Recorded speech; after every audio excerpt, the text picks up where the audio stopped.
Hello दोस्तों, सभी को नमस्कार। आज 25 जुलाई 2026 आइए पढ़ते हैं आज की न्यूज़ के बारे में डिटेल से एनालिसिस पढ़ते हैं। इसके साथ ही मेंस के लिए आंसर राइटिंग प्रैक्टिस लिया गया है, टीटी और मेंस दोनों के लिए लिया गया है। और उसके बाद पहला न्यूज़ है कि इसमें 3-4 न्यूज़ लिया गया दोस्तों। द पीआईबी से, द हिंदू से, द इंडियन एक्सप्रेस पे से, द नवभारत टाइम्स से और लाइव हिंदुस्तान से। 2-3 न्यूज़ आइए पढ़ते हैं। पहला न्यूज़ है कि मुद्दा ये है, मुख्य संपादकीय न्यूज़ है कि भारत यूके मुक्त व्यापार समझौता और बचे हुए अनसुले पहलू की संदर्भ में क्या दिया गया है कि भारत और यूके के बीच व्यापक आर्थिक और व्यापार समझौता सीईटीए पर चर्चा में है कि मुख्य बिंदु क्या है कि सीईटीए ने कुछ व्यापारिक बाधाओं को दूर किया है। हालांकि निवेश निवेश संरक्षण, सख्त पेटेंट नियम या कार्बन बॉर्डर टैक्स जैसे महत्वपूर्ण नीतिगत मुद्दों पर सहमति बनना अभी बाकी है। इन्हें भविष्य की वार्ताओं के लिए छोड़ दिया गया है। कि पाठ्यक्रम से इसे जोड़ सकते हो जीएस पेपर 2 अंतर्राष्ट्रीय संबंध एवं जीएस पेपर 3 भारतीय अर्थव्यवस्था से इस टॉपिक को जोड़ सकते हो।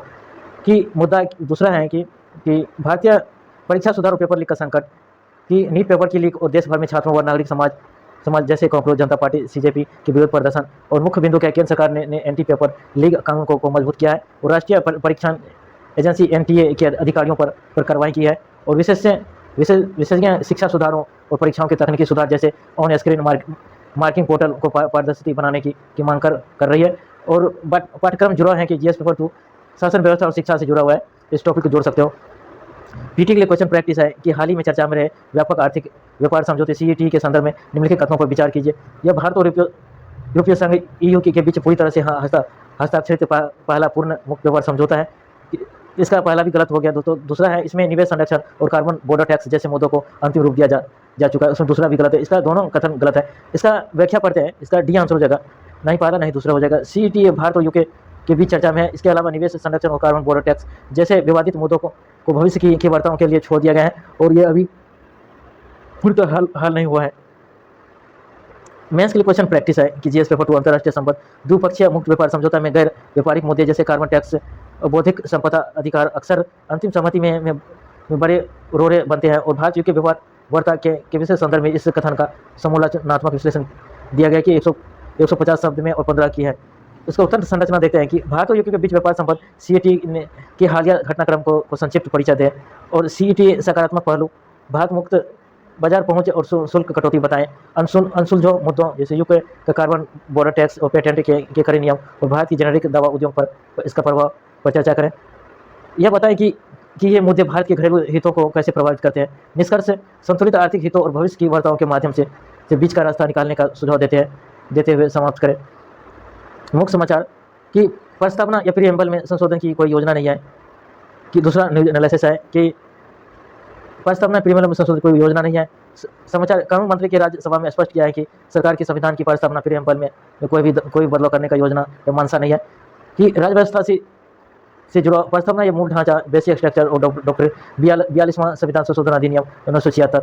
महत्वपूर्ण तथ्य, 42वें संविधान संशोधन प्रस्तावना में 3 शब्द जोड़े गए थे, समाजवादी, सोशलिस्ट और पंथ निरपेक्ष, सेकुलर और अखंडता, इंटीग्रिटी। केशवानंद भारती मामले 1973 के प्रस्तावना संविधान का हिस्सा है। इसमें संशोधन किया जा सकता है लेकिन इसके मूल ढांचों को नष्ट नहीं किया जा सकता है। मणिपुर में राष्ट्रपति शासन या प्रेसिडेंट रूल का विस्तार। समाचार, गृह मंत्री अमित शाह ने मणिपुर में कानून व्यवस्था की स्थिति को देखते हुए राष्ट्रपति शासन को 6 महीने बढ़ाने के लिए संसद में वैधानिक परसों या स्टैट्यूटरी रिजोल्यूशन पेश करने का संकेत दिया है। राज्य व्यवस्था जुड़ा अनुच्छेद 356, आर्टिकल 356, राज्य में संविधान तंत्र की विफलता और महत्वपूर्ण तथ्य, राष्ट्रपति शासन की घोषणा को जारी होने के 2 महीने के भीतर संसद के दोनों सदनों द्वारा साधारण बहुमत से अनुमोदित किया जाना अनिवार्य है। एक बार स्वीकृत होने पर यह 6 महीने तक चलता है और अधिकतम 3 वर्ष। मुद्दा, जाति जनगणना कास्ट सेंसस पर राजनीतिक विमर्श। समाचार, विपक्ष के नेताओं ने संदर्भ के भीतर बाहर पिछड़े वर्गों ओबीसी के अधिकारों और समानुपातिक प्रतिनिधित्व के लिए देशव्यापी जाति जनगणना कराने की मांग को दोहराया है। राज्य व्यवस्था जुड़ा अनुसूची 7 संघ सूची की प्रविष्टि 69 के तहत जनगणना केंद्र का विषय है। अनुच्छेद 340 पिछड़े वर्गों की स्थिति की जांच के लिए आयोग। प्रारंभिक परीक्षा पीटी के लिए क्वेश्चन प्रैक्टिस है कि भारत के संविधान की प्रस्तावना प्रीएम्बल के संदर्भ में निम्नलिखित कथनों पर विचार कीजिए। पहला है कि प्रस्तावना न्यायपालिका द्वारा प्रवर्तनीय, इन्फोर्सिबल नहीं है। कि इसमें संसद अनुच्छेद 368 के तहत प्रस्तावना में संशोधन कर सकती है और बशर्ते कि वह मूल ढांचे की क्षति न पहुंचे। इसमें इसका पहला और दूसरा हो जाएगा। और तीसरा सही नहीं। तीसरा बोला गया कि 42वें संविधान संशोधन 1976 द्वारा इसमें संप्रभु या लोकतांत्रिक शब्द जोड़े गए थे, तो इसमें ये तीसरा गलत हो गया। इसमें व्याख्या पढ़ते हैं कि तीसरा गलत है। 42वें संशोधन द्वारा समाजवादी, पंथ निरपेक्ष और अखंडता, ये 3 शब्द जोड़ा गया था दोस्तों। को संप्रभु और लोकतांत्रिक शब्द मूल संविधान से पहले में से थे। तो उसमें क्या बोला गया था, संशोधन में क्या बोला, समाजवादी, पंथ निरपेक्ष और अखंडता जोड़ा गया था। संप्रभु लोकतांत्रिक शब्द क्या है, तो मूल संविधान में से पहले से थे, इसमें बोला गया। संविधान का अनुच्छेद 356 राष्ट्रपति शासन के संदर्भ में निम्नलिखित कथनों में से कौन सा सही नहीं है। इसमें बोला कौन सा सही नहीं, इसमें बी बोला गया। इसमें संसद इसे विशेष बहुमत या स्पेशल मेजोरिटी द्वारा पारित करती है, ये बी सही नहीं है। इसमें बोला कौन सही नहीं है, राष्ट्रपति शासन की उद्घोषणा को संसद दोनों सदनों द्वारा मंजूरी मिलता है, ये सही है। और इसे एक बार अधिकतम 6 महीने तक के लिए बढ़ाया जा सकता है, ये भी सही। इसकी न्यायिक समीक्षा जुडिशियल रिव्यू की जा सकती है, ये भी सही है। इसका बी आंसर हो जाएगा, सही नहीं है। इसमें बोला संसद इसे विशेष बहुमत स्पेशल मेजोरिटी द्वारा पारित करती है। राष्ट्रपति शासन को मंजूरी देने वाला प्रस्ताव संसद के दोनों सदनों द्वारा साधारण बहुमत सिंपल मेजोरिटी से पारित किया जाता है, न कि विशेष बहुमत से। इसका सिंपल मेजोरिटी से पारित किया जाता है, विशेष बहुमत से। अब मेंस के लिए क्वेश्चन प्रैक्टिस है कि जीएस पेपर 2 या पीसीएस पॉलिटिकल एक्सपर्ट जो होते हैं कि भारत के संविधान की पारित प्रियम्बल केवल एक परिचयात्मक दस्तावेज नहीं, बल्कि यह संविधान की आत्मा और उसके मूल ढांचे का प्रतीक है। हालिया राजनीतिक चर्चाओं के आलोक में उपयुक्त न्यायिक निर्णय को हवाला देते हुए इस कथन को समालोचनात्मक विश्लेषण कीजिए। 150 शब्द 10 अंक की है कि आइए पढ़ते हैं इसका मॉडल आंसर की भूमिका। इंट्रोडक्शन, प्रस्तावना का संक्षिप्त परिचय दे, बताएं कि यह संविधान मूल्यों का संकलन और कानून मंत्री के हालिया बयान का संदर्भ में कि बॉडी में क्या लिखेंगे कि बेरुआरी यूनियन मामला 1960 बनाम केशवानंद भारती मामला 1973 का संदर्भ देकर इसकी कानूनी स्थिति स्पष्ट करें। प्रस्तावना संविधान का अंग है और समझाई कि संसद अनुच्छेद 368 के तहत इसमें संशोधन को तो कर सकती है, और लेकिन इसके मूल ढांचे जैसे धर्मनिरपेक्षता, लोकतंत्र को नहीं बदल सकती है। एम.आर. बोमी मामला 1994 का उल्लेख करें कि जहाँ प्रस्तावना के तत्व को मूल ढांचे का हिस्सा माना गया है। निष्कर्ष निकालने की संविधान के मार्गदर्शक सिद्धांत के रूप में कार्य करती हैं, जो देश की विधिक लोकतांत्रिक निरंतरता को बनाए रखती है। आइए इसका और से डिटेल से पढ़ते इसका आंसर कि भारत के संविधान की प्रस्तावना इसके निर्माताओं के दृष्टिकोण की दर्शन और संवैधानिक मूल्यों का सार है। हाल ही में कानून मंत्री द्वारा प्रस्तावना के महत्व और इसके मूल ढांचे पर दिए गए बयानों ने इसकी कानूनी और राजनीतिक स्थिति पर एक नई चर्चा को जन्म दिया है। मुख्य भाग देखते हैं, प्रस्तावना की संवैधानिक स्थिति और इसके महत्व को न्यायिक निर्णय के माध्यम से समझाया जा सकता है। संवैधानिक अंग और न्यायिक दृष्टिकोण, बेवाड़ी यूनियन मामले 1960 में सर्वोच्च न्यायालय ने प्रस्तावना को संविधान का अंग नहीं माना था, परंतु केशवानंद भारती मामले 1973 में इस निर्णय को बदलते हुए अदालत में व्यवस्था दी गई कि प्रस्तावना संविधान का एक आंतरिक हिस्सा है कि संशोधन की सीमा और मूल ढांचा। न्यायालय ने स्पष्ट किया है कि संसद अनुच्छेद 368 के तहत प्रस्तावना में संशोधन कर सकती है, लेकिन वह इसके मूल ढांचे या बेसिक स्ट्रक्चर को नष्ट नहीं कर सकती। इसमें निहित संप्रभुता, समाजवादी, धर्मनिरपेक्षता और लोकतंत्र जैसे तत्व अपरिवर्तनीय हैं। और मार्गदर्शक सिद्धांत के रूप में एस.आर. बोमई मामले 1994 में न्यायालय ने पुनः दोबारा कि प्रस्तावना में शामिल धर्मनिरपेक्ष संविधान का मूल ढांचा है। यह केवल एक परिचयात्मक दस्तावेज नहीं, बल्कि संविधान की आत्मा है, जो न्यायपालिका को कानून की व्याख्या करने में दिशा दिखाती है। निष्कर्ष, यद्यपि प्रस्तावना सीधे तौर पर न्यायालय में परिवर्तनीय या इन्फोर्सिबल नहीं है, बल्कि फिर भी जो संविधान के मार्गदर्शक सिद्धांत और उसकी आत्मा के रूप में कार्य करती है, जो भारत के विधिक, सामाजिक और लोकतांत्रिक निरंतरता को अक्षुण्ण बनाए रखती है।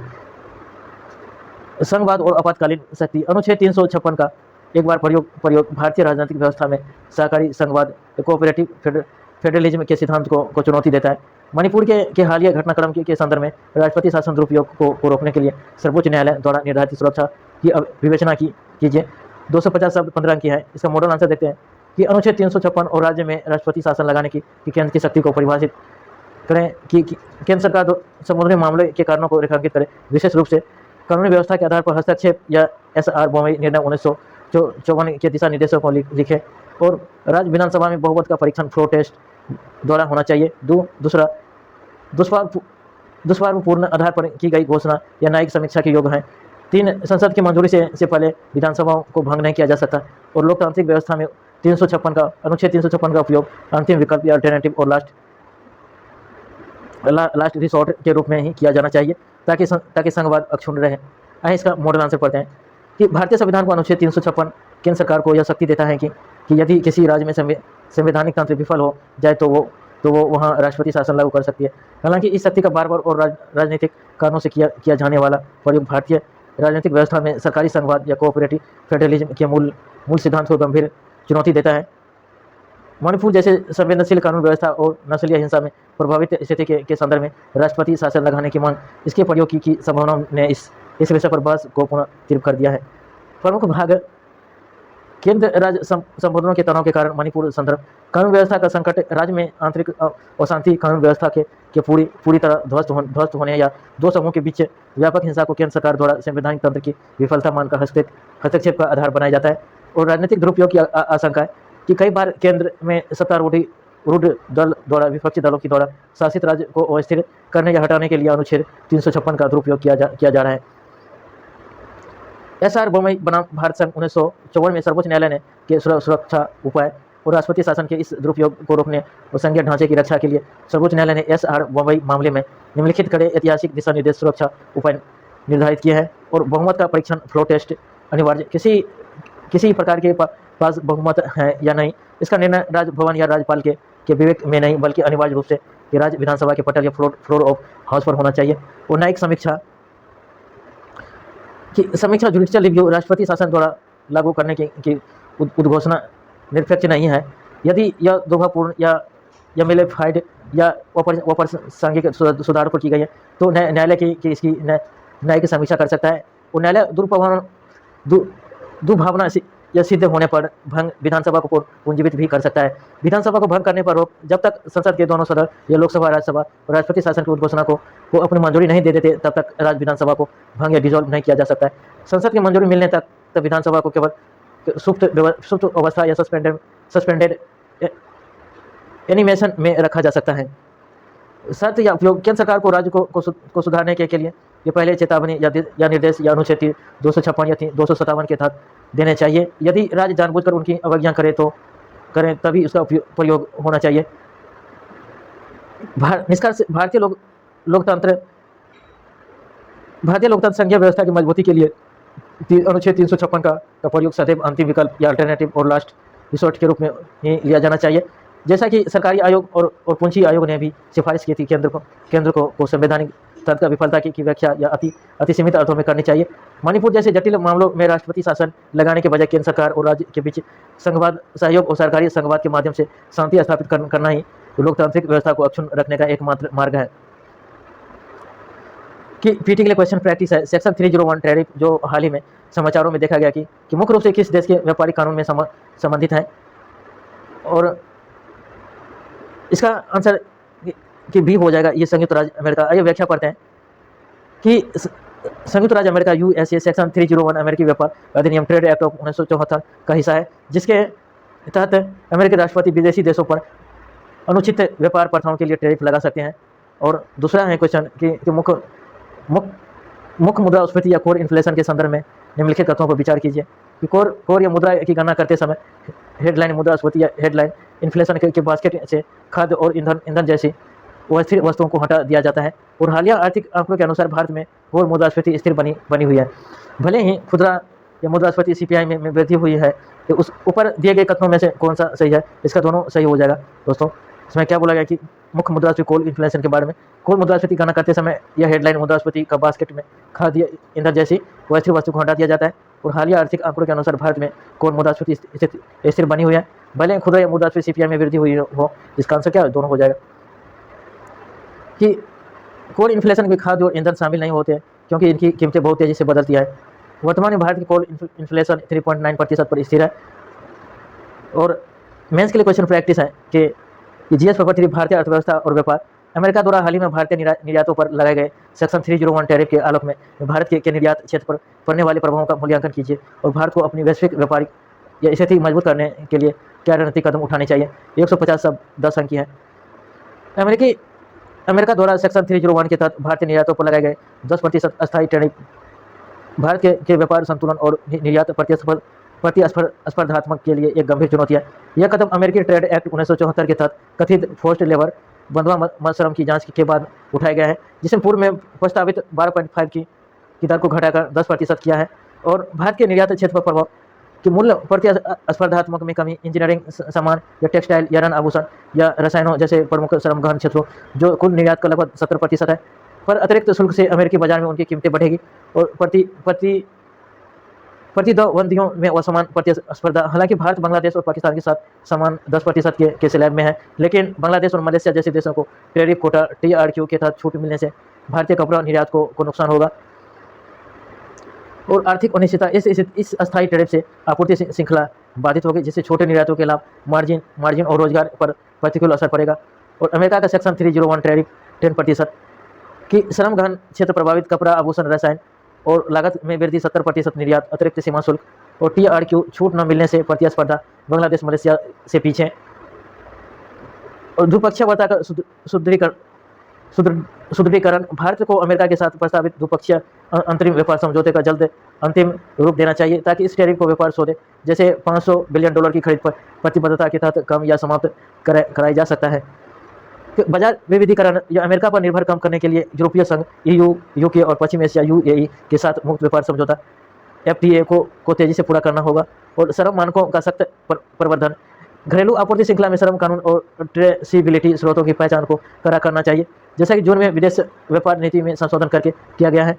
और उत्पादन लागत में कमी। निर्यातों को लॉजिस्टिक लागत घटाने के लिए PM गतिशील और उत्पादन संबंध प्रोत्साहन PLI योजना के माध्यम से वित्तीय सहयोग देना आवश्यक है। महिला श्रम बल भागीदारी FLFPR और विकसित भारत 2047 है इसका मॉडल आंसर है दोस्तों, किसमें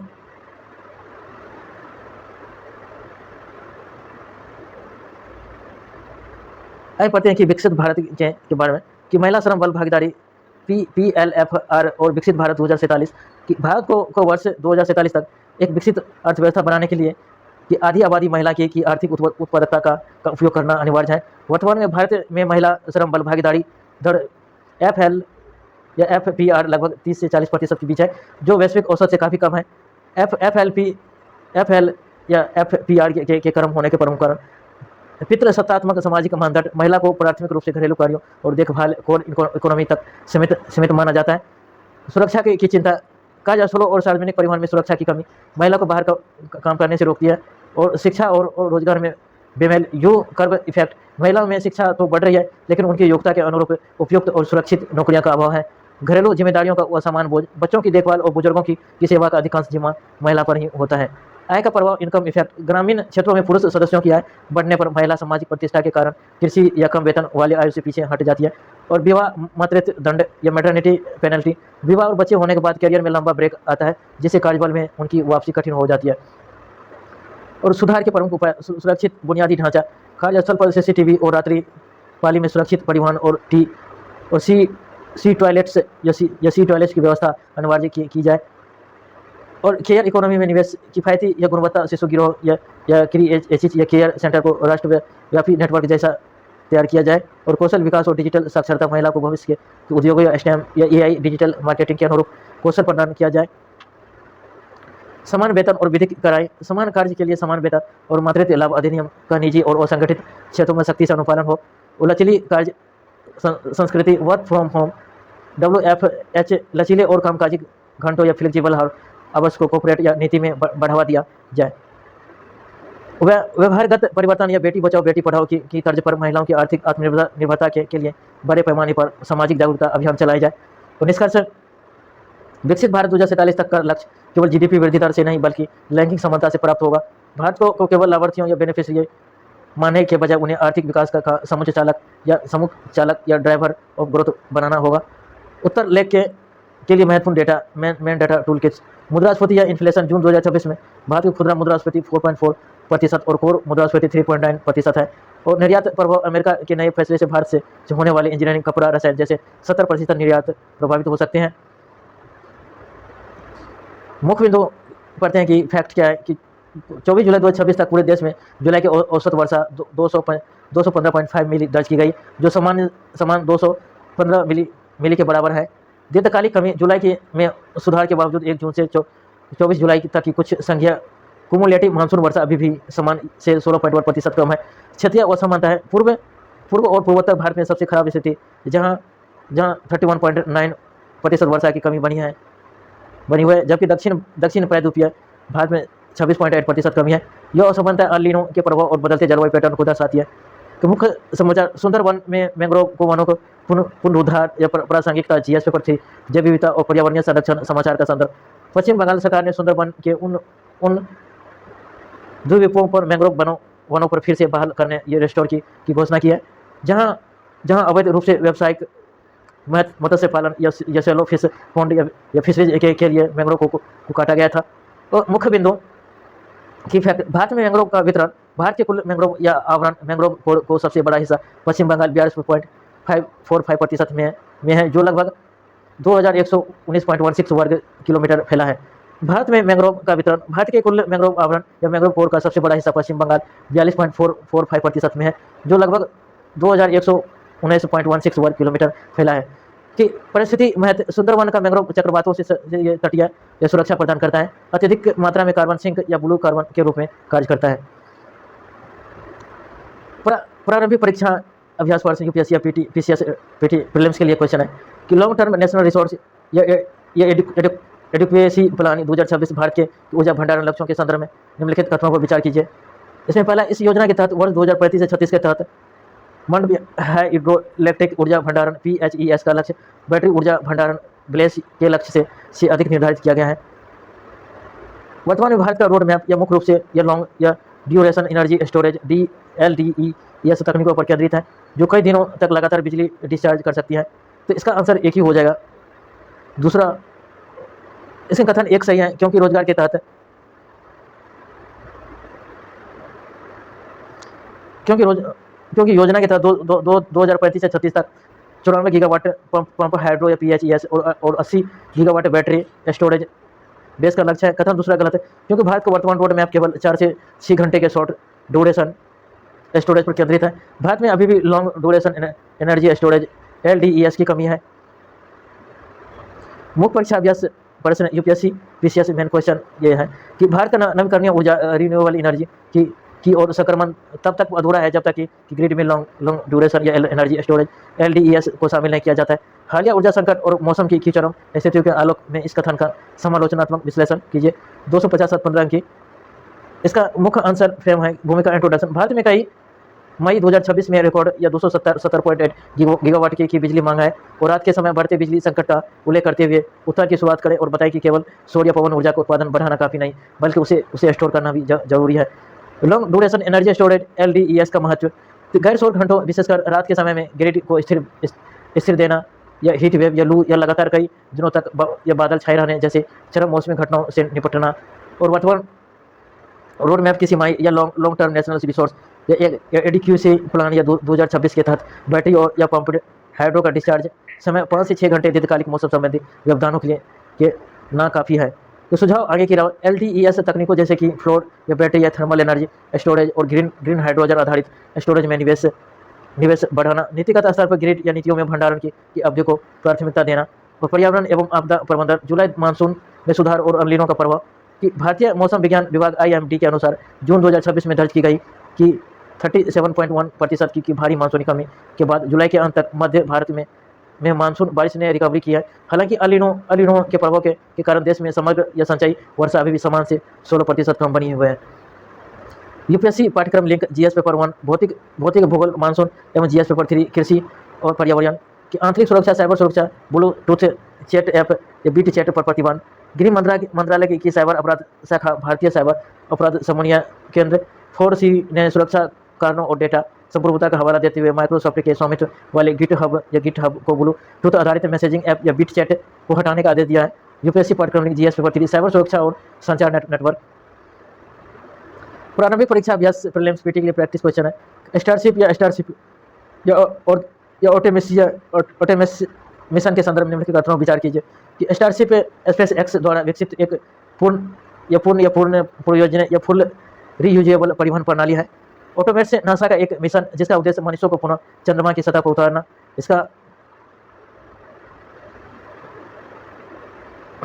पहला और दूसरा दोनों हो जाएगा दोस्तों, तो इसका दोनों हो जाएगा। आइए पढ़ते हैं इसका व्याख्या कि स्टारशिप पूरी तरह से परियोजना अंतरिक्ष यान है। नासा इसके लैंडर संस्करण का उपयोग अपने आर्टेमिस या थर्ड चंद्र लैंडिंग मिशन के लिए करेगा। दूसरा है इन विट्रो या फर्टिलाइजेशन या IVF तकनीकी के संदर्भ में उत्तेजित चक्र या स्टिमुलेटेड साइकिल शब्द का क्या अर्थ है। इसका भी हो जाएगा सर कि हार्मोनल या दवाओं के माध्यम से अंडाशय को एक से अधिक अंडे विकसित करने के लिए प्रेरित करना। आइए पढ़ते हैं इसका आंसर। व्याख्या कि IVF में अधिक अंडे प्राप्त करने और सफलता दर बढ़ाने के लिए हार्मोनल उत्तेजना या स्टिमुलेशन की दी जाती है, जिसे स्टिमुलेटेड साइकिल कहते हैं। तीसरा है भारतीय साइबर अपराध समन्वय केंद्र 14C के संदर्भ में निम्नलिखित तत्वों पर विचार कीजिए। यह केंद्र गृह मंत्रालय के तहत काम करने वाले एक नोडल एजेंसी है। इसके पास देश की सुरक्षा को खतरा पहुंचाने वाले ऐप्स को हटाने या प्रतिबंधित करने की सिफारिश करने की शक्ति है। इसका दोनों आंसर हो जाएगा कि पहला दूसरा दोनों। 14C गृह मंत्रालय के तहत साइबर अपराधों से निपटने की शीर्ष संस्था है, जिसने हाल ही में सुरक्षा चिंताओं के कारण GitHub को BitChat ऐप्स हटाने का निर्देश दिया है। सार्वजनिक परीक्षा प्रणाली में सुधार और नया करा कानून की समाचार। देशव्यापी छात्र विरोध प्रदर्शन या CGP आंदोलन और सामाजिक कार्यकर्ता सोनम वांगचुक के अनशन के बाद द इंडियन एक्सप्रेस के अनुसार केंद्र सरकार ने पेपर लीक से निपटने के लिए फास्ट ट्रैक कोर्ट बनाने और 10 साल तक की जेल व ₹10 करोड़ जुर्माने वाले एक नए कड़े कानून को मंजूरी दी है। और राज्य व्यवस्था से जुड़ा यह मुद्दा सुशासन या गवर्नेंस, नागरिकों के मौलिक अधिकार, आर्टिकल 14 या 16, 21 और प्रशासनिक सुधारों से संबंधित है। राष्ट्रीय सामान्य अपमान निवारण संशोधन विधेयक 2016 हाल ही में संसद के मानसून सत्र में वंदे मातरम राष्ट्रीय नीति को जनगण मन राष्ट्रीय गान के समान वैधानिक सुरक्षा देने के लिए विधेयक पेश किया गया है। राज्य व्यवस्था से जुड़ा मौलिक कर्तव्य आर्टिकल 51A और संवैधानिक प्रतीक विरोध प्रदर्शन और या पुलिस जवाबदेही या समाचार जंतर मंतर पर हुए प्रदर्शन या दौरान पुलिस या रैपिड एक्शन फोर्स या RAF द्वारा बिना नेम प्लेट या सादे कपड़ों में कार्रवाई करने तथा पेलेट गन का इस्तेमाल पर इंडियन एक्सप्रेस ने पुलिस सुधार और जवाबदेही पर सवाल उठाए हैं। और राज्य व्यवस्था से जुड़ा अभिव्यक्ति की स्वतंत्रता और शांतिपूर्ण विरोध का अधिकार आर्टिकल 9 और कानून व्यवस्था, राज्य सूची और पुलिस सुधार। या प्रारंभिक परीक्षा PT के लिए प्रश्न है कि राष्ट्रीय समान अपमान निवारण अधिनियम 1971 prevention of insult of national honour act 1971 के संदर्भ में निम्नलिखित तथ्यों पर विचार कीजिए कि हाल ही में प्रस्तावित संशोधन या उद्देश्य राष्ट्रीय गीत वंदे मातरम को राष्ट्रीय गान के समान ही दंडात्मक संरक्षण प्रदान करता है। भारत के संविधान के अनुच्छेद 51A के तहत राष्ट्रीय गान और राष्ट्रीय ध्वज के साथ साथ राष्ट्रीय गीत का आदर करना भी एक नागरिक का मौलिक कर्तव्य घोषित किया गया है। कि इसका आंसर पहला ही हो जाएगा कि दोस्तों इसका आंसर ये व्याख्या पढ़ते हैं कि पहला बिल्कुल सही है, दूसरा गलत है। संविधान का अनुच्छेद 51A में स्पष्ट रूप से केवल संविधान जो राष्ट्रीय ध्वज और राष्ट्रीय गान के आधार की बात कही गई है। इसमें राष्ट्रीय गीत या वंदे मातरम शब्द का उल्लेख नहीं है।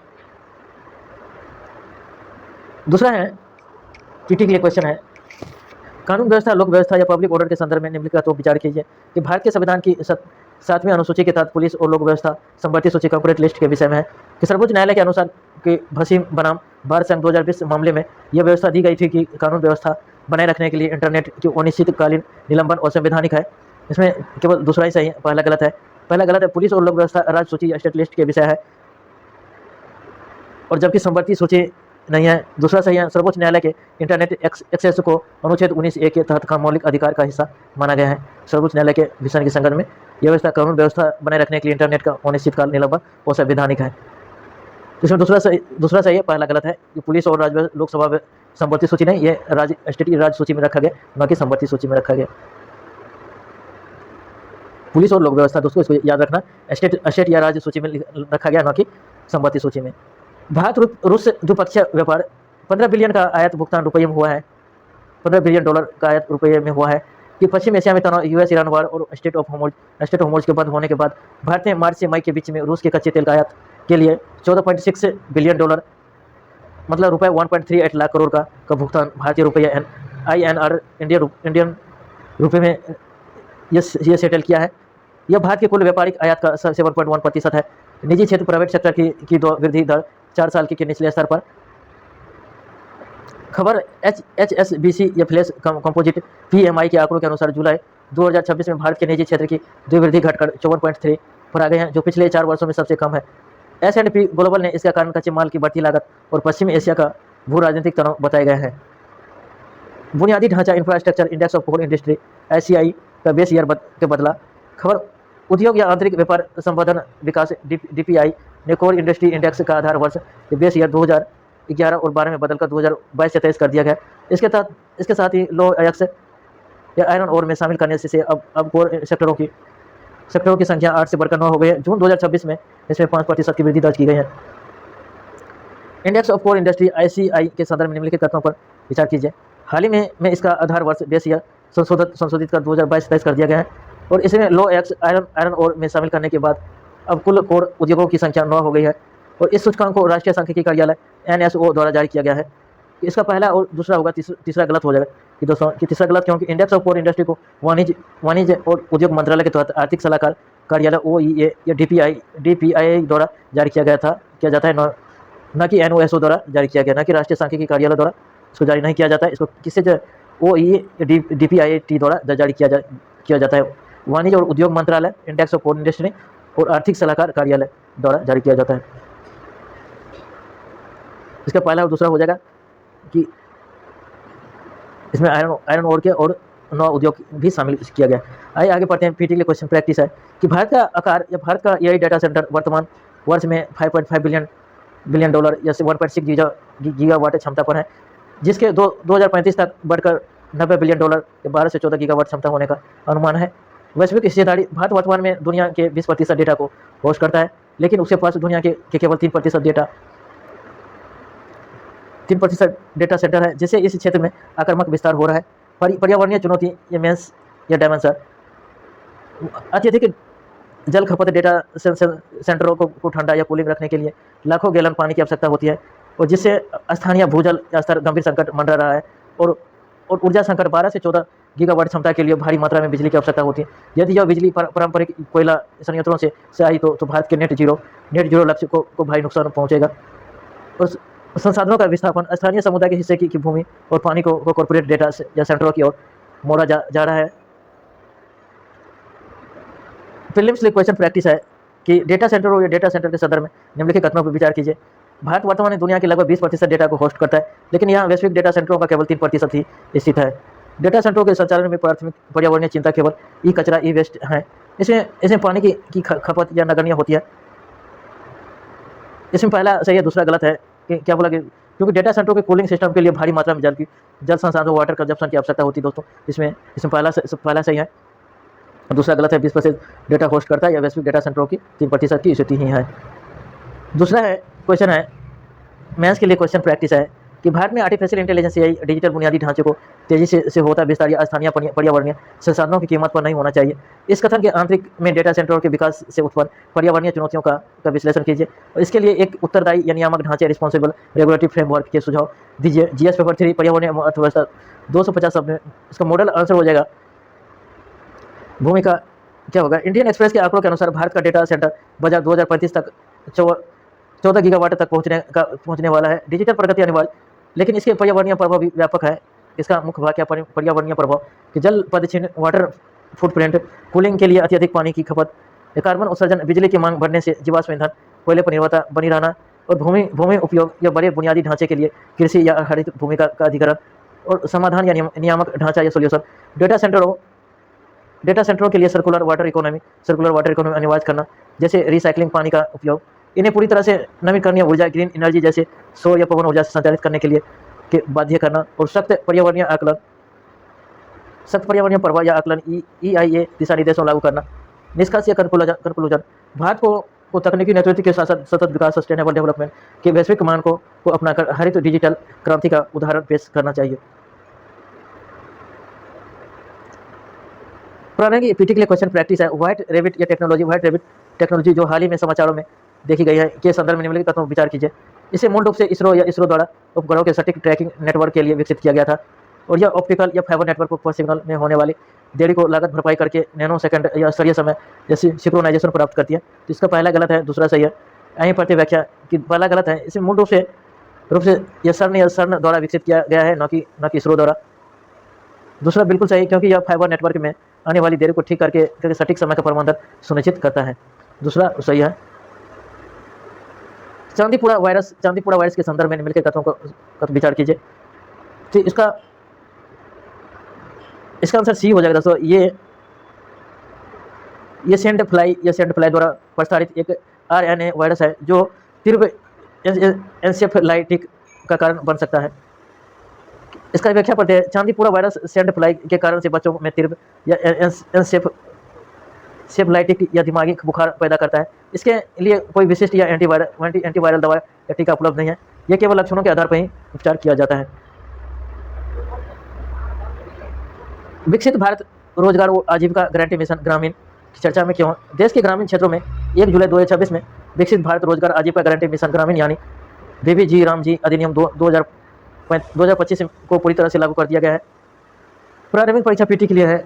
बीबीजी रामजी अधिनियम 2025 के संदर्भ में निम्नलिखित कथनों पर विचार कीजिए कि यह अधिनियम 1 जुलाई 2026 में देश के सभी ग्रामीण क्षेत्रों में प्रभावी हो गया है। इसके तहत पारदर्शी या रियल टाइम ऑनलाइन निगरानी के लिए एक व्यापक प्रबंधन या सूचना प्रणाली MIS लागू की गई है।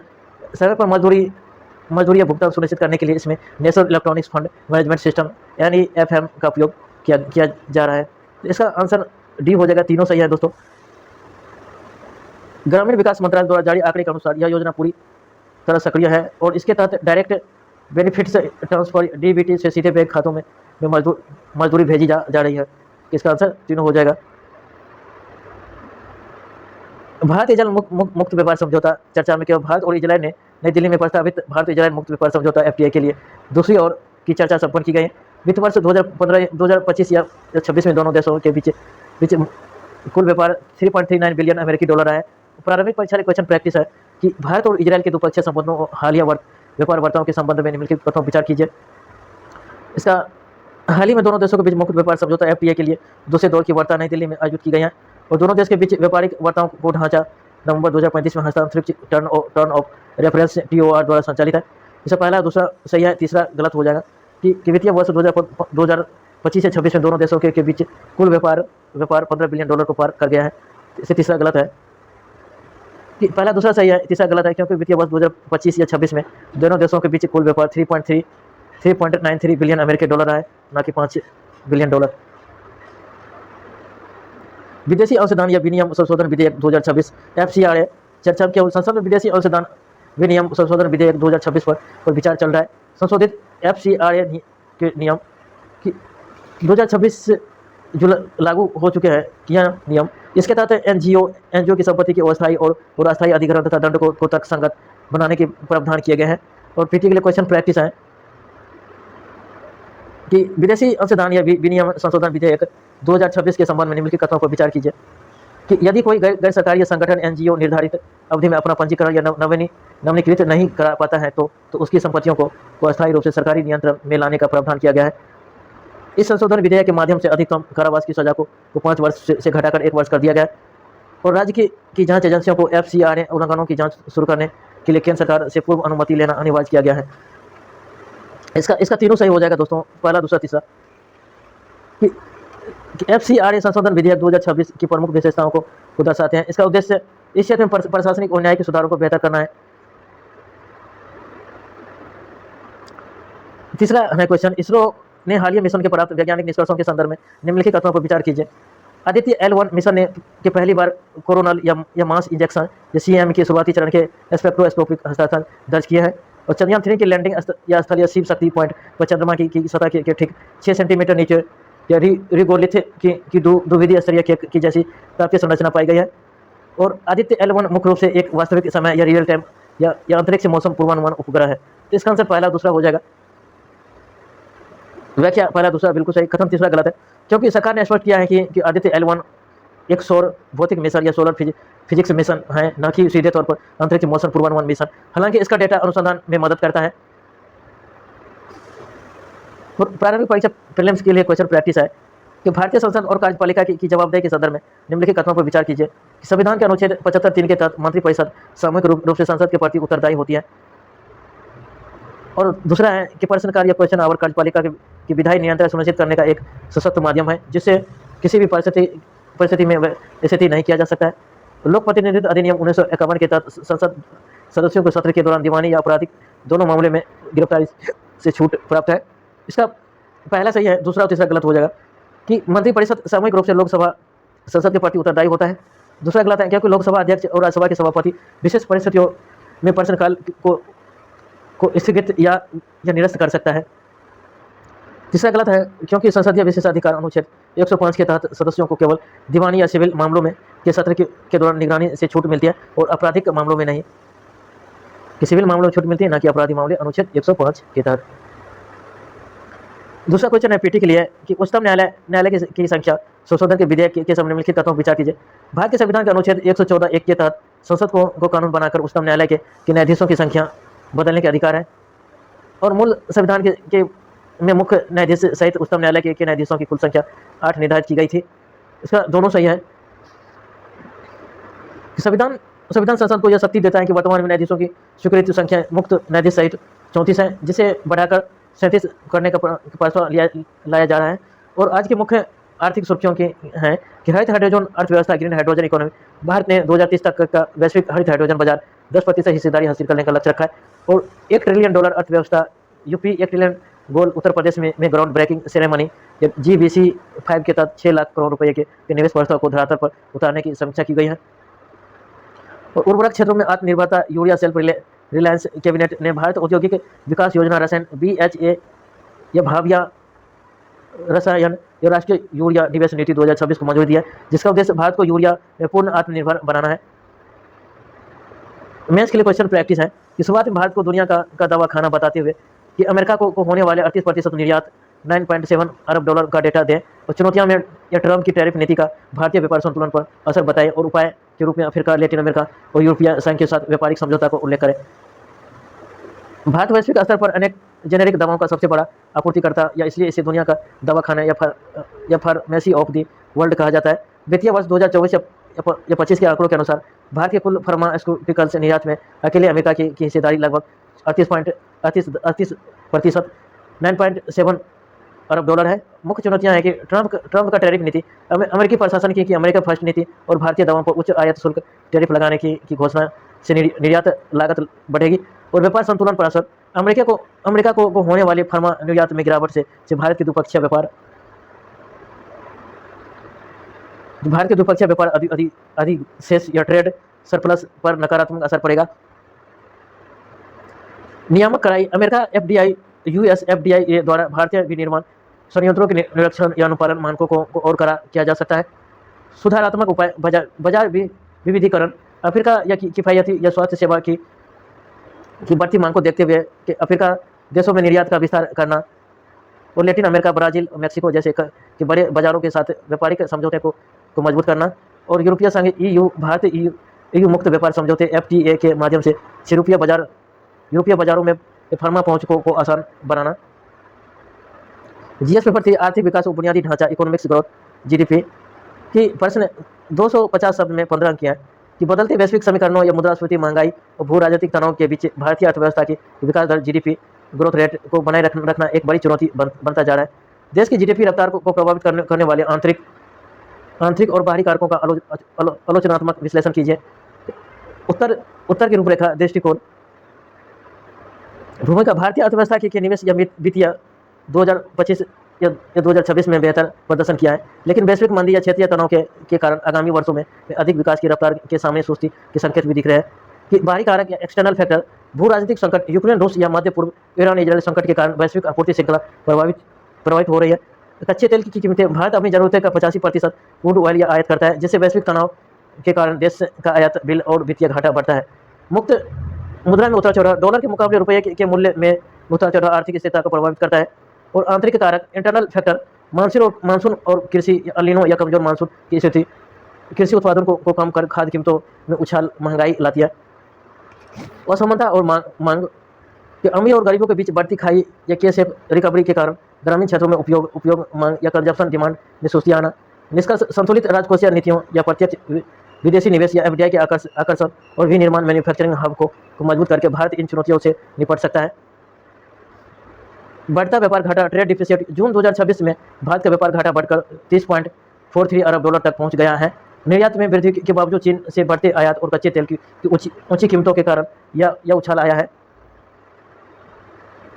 राजस्थान की खबर है कि राजस्थान की जोजरी नदी में 300 से अधिक टेक्सटाइल इकाइयों का दौरा अवैध भूमिगत पाइपों के माध्यम से सीधे जहरीले अपशिष्ट टॉक्सिन इफ्लुएंट बनाए जाने के मामले पर सुप्रीम कोर्ट ने स्वतः संज्ञान या सुई मोटू लिया है। कोर्ट ने इसे दशकों के प्रशासनिक उदासीनता करार दिया गया। महत्वपूर्ण बिंदु, न्यायालय ने स्पष्ट किया है कि अनुच्छेद 21 या आर्टिकल 21 के तहत स्वच्छ जल पानी निगरानी का मौलिक अधिकार है। इस मामले ने जांच के लिए एक विशेष जांच दल SIT का गठन किया है। थैंक यू दोस्तों, आज इतना ही तक। Thank you.